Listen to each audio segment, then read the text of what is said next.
ভূরাজনীতির ধোঁয়া, এই ধোঁয়ার মধ্যে দিয়ে আমাদেরকে পথ বেছে নিতে হবে। এবং আমরা এমিরেটস ইউএই তারা ওই যে বাবেল মান্দেবের উল্টো পাশে সোমালিয়া আছে, এই সোমালিয়াকে বলা হয় হলো হর্ন অফ আফ্রিকা।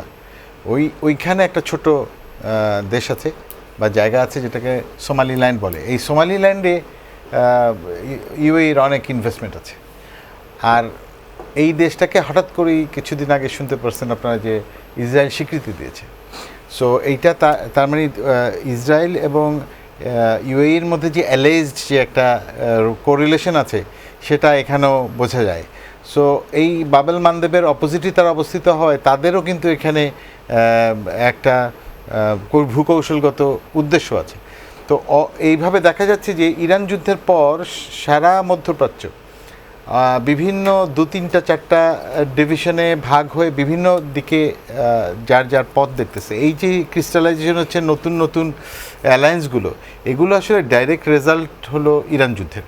তো এগুলো হবেই এবং এর মধ্যে থেকে এটাকে বলা হয় মানে ভূরাজনীতির ধোঁয়া, এই ধোঁয়ার মধ্যে দিয়ে আমাদেরকে পথ বেছে নিতে হবে। এবং আমরা এই ধোঁয়ার মধ্যে থেকে আমরা বুঝি যে আমাদের যেই সব জায়গায় যেসব রাষ্ট্রের সাথে স্বার্থ জড়িত, যারা ধরেন তুরস্ক, পাকিস্তান, সৌদি আরবিয়া, কাতার, এই ধরনের দেশগুলোর সাথে আমাদের ভীষণ ভীষণ সম্পর্ক, আমাদের রাষ্ট্রের সার্ভাইভালের বিষয়, এদের সাথে আমাদের অব্যাহত বাণিজ্য এবং জ্বালানি নিরাপত্তার জন্য।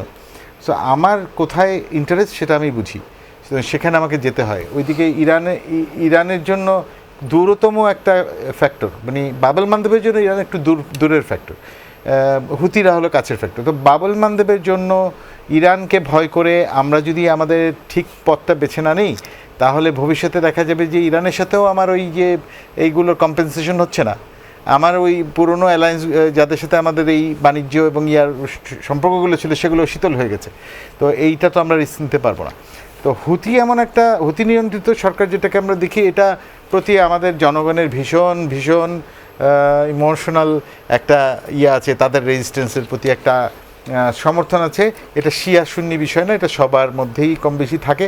কিন্তু ব্যাপারটা হলো কি, ভূরাজনীতি রিয়েল পলিটিক মেনে ভূরাজনীতি হয়, এইটা আপনার এখানে ইমোশনের কোনো জায়গা নেই।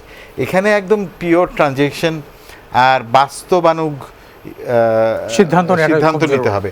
তো সেখানে কতটুকু নিজেকে বাঁচিয়ে, আমাকে আমার বড় ভাই সৌদি আরবে বলেছে তাকে হেল্প করতে, আমি কতটুকু তার সাথে হেল্প করব, হেল্প না করা তো যাবে না করা যাবে না, আসলে কতটুকু হেল্প করবো সেটা আসলে আমার ডিপ্লোম্যাটস, আমার যে অন্যান্য যে দেশের সাথে সম্পর্ক, ওই সবগুলো মিলিয়ে এটা হিসাবটা দাঁড় করাতে হবে। অসংখ্য ধন্যবাদ।